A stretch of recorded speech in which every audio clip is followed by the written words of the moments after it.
हाँ तो बच्चों हम बात करते हैं सब बेसिक कंसेप्ट ऑफ केमिस्ट्री। इसमें हम इसको अच्छी तरह से पढ़ेंगे हम, ताकि आपको फिजिकल केमिस्ट्री में और कोई भी जो इसका बेसिक चीज़ है कहीं आपको समझने में किसी भी जगह में आपको अप्लाई करने में कोई दिक्कत नहीं है। ठीक है, तो अपना पहला चैप्टर है some basic concept of chemistry. ऐसा ये some basic concept of chemistry आपको पहला इसलिए मिला है ताकि आप आगे जो भी चैप्टर पढ़ोगे कहीं ना कहीं इसमें थोड़ी सी उसकी इन्फॉर्मेशन दे रखी है ताकि आपको आगे पढ़ने में हेल्प करे। ठीक है, वैसे आपने 9th वगैरह से बचपन से पढ़ते आ रहे होंगे। जैसे अगर 9th की बात करूं मैं, वैसे 9th is somewhat related to 11 and 10th is related to 12। मतलब कुछ 11th का इन्फॉर्मेशन 9th में दी जाती है और 12th का इन्फॉर्मेशन कुछ 10th में दी जाती है। ठीक है, ये एक फैक्ट है। तो आपने 9th में पढ़ा होगा कि मेथड्स के बारे में, और उसमें अलग अलग चैप्टर्स के थ्रू पढ़ा होगा कि मैटर सराउंडिंग अस, ये आपका पहला चैप्टर होगा शायद।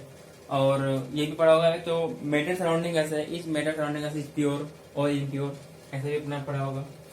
तो हम थोड़ा उसी की बात करते हैं। उससे पहले हमें ये जानना होगा कि मैटर होता क्या है। मैटर होता क्या है?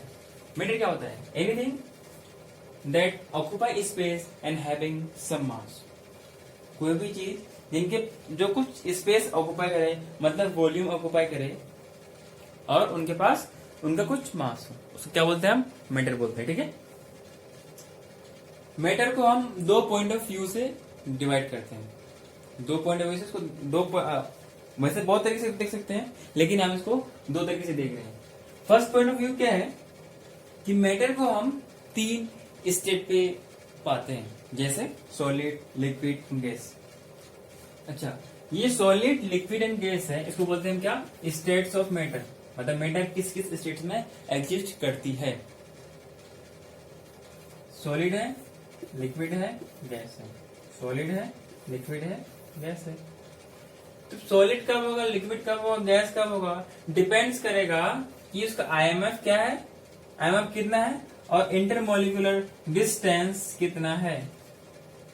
ठीक है, क्योंकि सॉलिड के पार्टिकल्स होते हैं काफी कंपैक्टली पैक्ड होते हैं, मतलब तुम उसकी डिस्टेंस को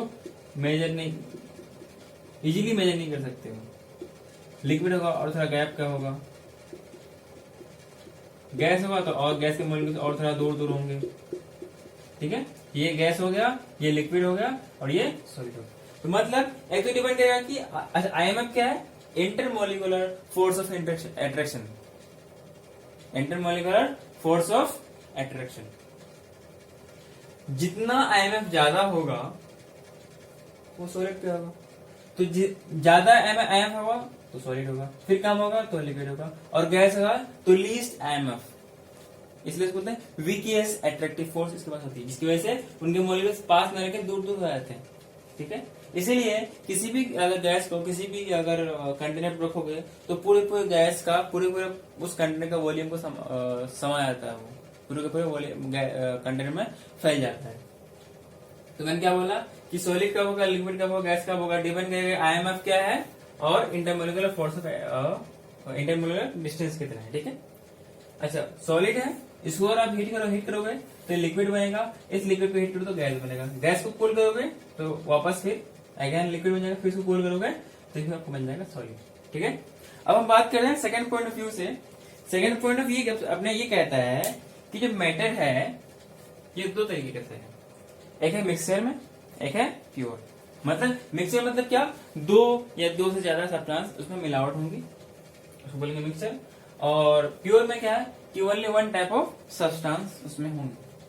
ठीक है, जो अपने पास मिक्सचर है, मिक्सचर अपने पास दो तरीके से होता है, एक होता है होमोजेनस, एक होता है हेटेरोजेनस। होमोजेनस का मतलब क्या कि जो इसका कंपोजिशन है वो यूनिफॉर्मली डिस्ट्रीब्यूटेड होंगे और हर तरह के सेम होंगे। जैसे मान लो मैंने क्या बनाया, 1 गिलास शरबत। ठीक है, तो मान लो इसमें पानी था, मैंने इसमें चीनी डाल दिया, ये घुल जाएगा। तो इस हिसाब से घुल जाएगा ताकि इसके कोई पार्टिकल बचेगा नहीं, एक लिमिट तक ही घुलता है। ऐसा नहीं कि 1 गिलास में आप 1 बोरा चीनी डाल दी, ऐसा नहीं होता है। हर चीज की लिमिटेशन होती है, तो इस हिसाब से यहाँ पर भी है। तो जितना अपने आप को घुला सकता है, लेकिन जितना ये घुला लेगा, अब किसी भी उस पार्ट से, किसी भी पार्ट से पूछो तो हर जगह यही बताएगा कि हर जगह हर एक बूंद बताएगा कि मेरे मिठास इतनी ही है। ठीक है, तो हर जगह ये पूरा यूनिफॉर्मली डिस्ट्रीब्यूट हो जाता है। तो वाटर के मॉलिक्यूल के बीच में गैप होती है ना, वहां पे ये डिसॉल्व हो जाती है। ठीक है, और हेटेरोजेनस में क्या है, जैसे एक गिलास मैंने लिया, इसमें क्या रखा मैंने, पानी रखा,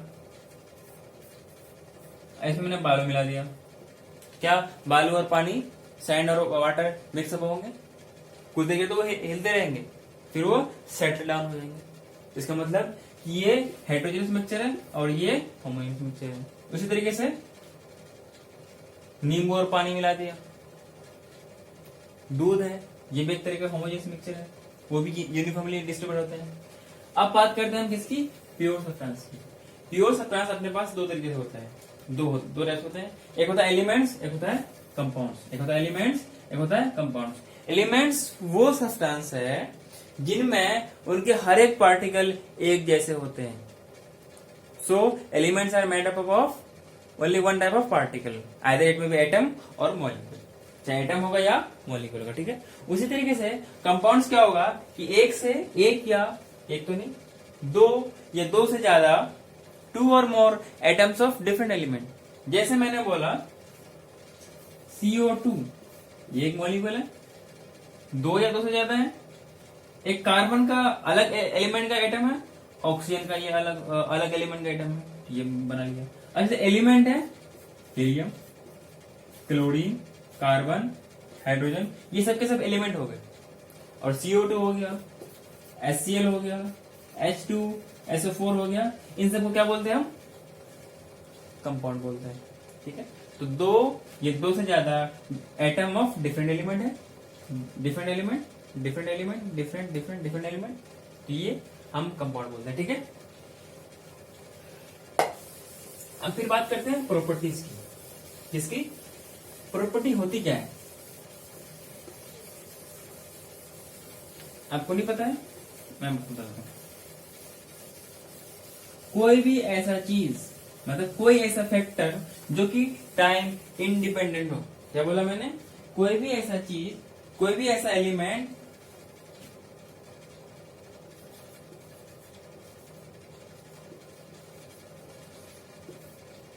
क्या बोला मैंने, कोई भी ऐसा फैक्टर और एलिमेंट,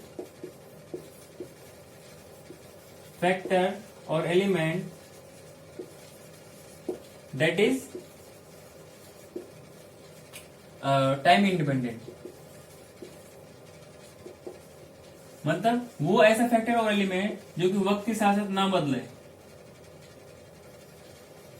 तो क्या बोलेंगे हम, प्रॉपर्टी बोलेंगे। क्या बोलेंगे, प्रॉपर्टी। जैसे मेल्टिंग पॉइंट है, मान लो ये एक कंटेनर में पानी है, इसका बॉइलिंग पॉइंट मान लो कोई चीज है, इसका बॉइलिंग पॉइंट अपने पास है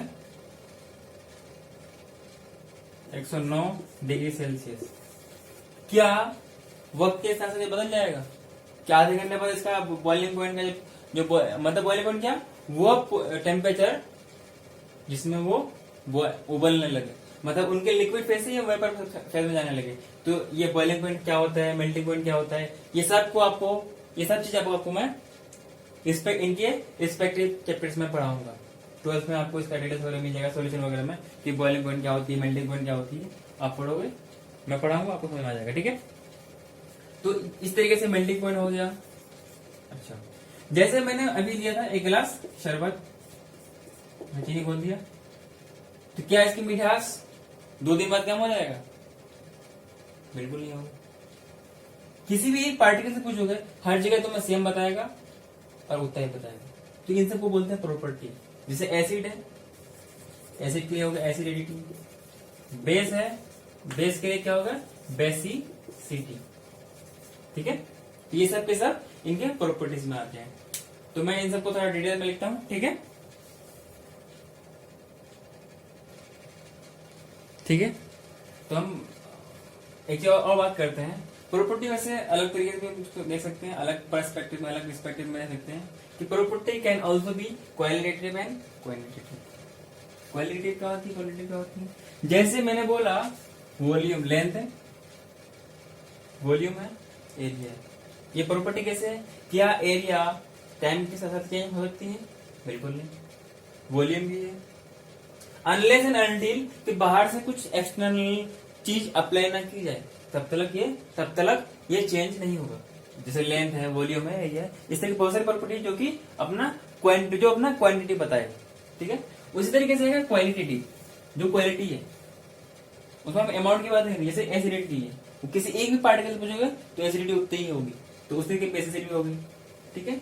प्रॉपर्टी जनरली दो तरीके से होते हैं, एक होता है फिजिकल प्रॉपर्टी, एक होता है अपने पास केमिकल प्रॉपर्टी। फिजिकल प्रॉपर्टी वो प्रॉपर्टी होती है जो हमें फिजिकली एग्जिस्टेंस होती है, ऐसे प्रॉपर्टी जिसका फिजिकल जो हम मतलब फिजिकली उसको देख सकते हैं, मतलब फिजिकली उसको समझ सकते हैं। जैसे कलर है, कलर की प्रॉपर्टी, क्या कलर वाक्य के साथ बदल सकता है? अनलेस एंड अनटिल बाहर से कुछ एक्सटर्नल चीज अप्लाई ना किया जाए, ठीक है। जैसे बाहर में कोई चीज कपड़े रहते हैं तो काफी टाइम तक अगर धूप में रहा तो उसके कलर चले जाते हैं। तो ऐसा कलर क्यों जा रहा है? क्योंकि वो एक्सटर्नल बाहर से कोई चीज उसको ऐसा फोर्स कर रहा है जिनकी वजह से उसका कलर चेंज हो रहा है। मान लो परफ्यूम है, तो परफ्यूम अगर परफ्यूम के कंटेनर में रहेगा, उसका जो स्मेल होगा क्या वो चेंज होगा? कोई चीज है, उसका ऑर्डर है कि किसी जो फिक्स कंटेनर में है, क्या वो चेंज होगा? नहीं।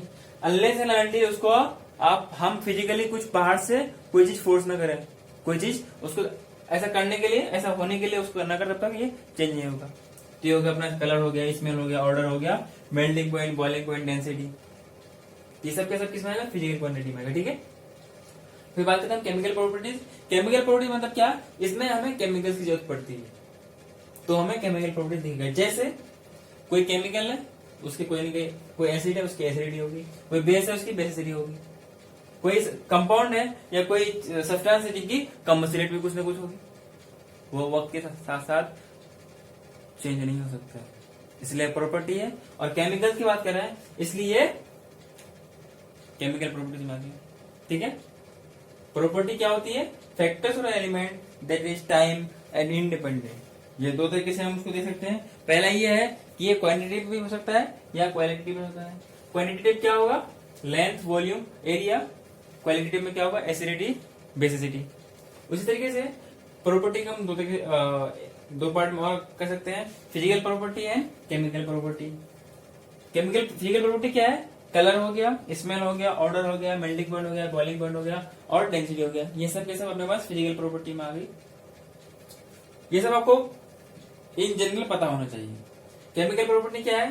कि जिसमें केमिकल, जहां पे केमिकल्स में ही ये सब चीज की बात आएगी, जैसे एसिडिटी होगी, बेसिसिटी होगी और किसी सब्सटेंस की कंबस्टिबिलिटी, मतलब किस हिसाब से ये ऑक्सीडाइज होकर, मतलब किस हिसाब से कंप्लीट ये बर्न अप हो रहा है, ठीक है।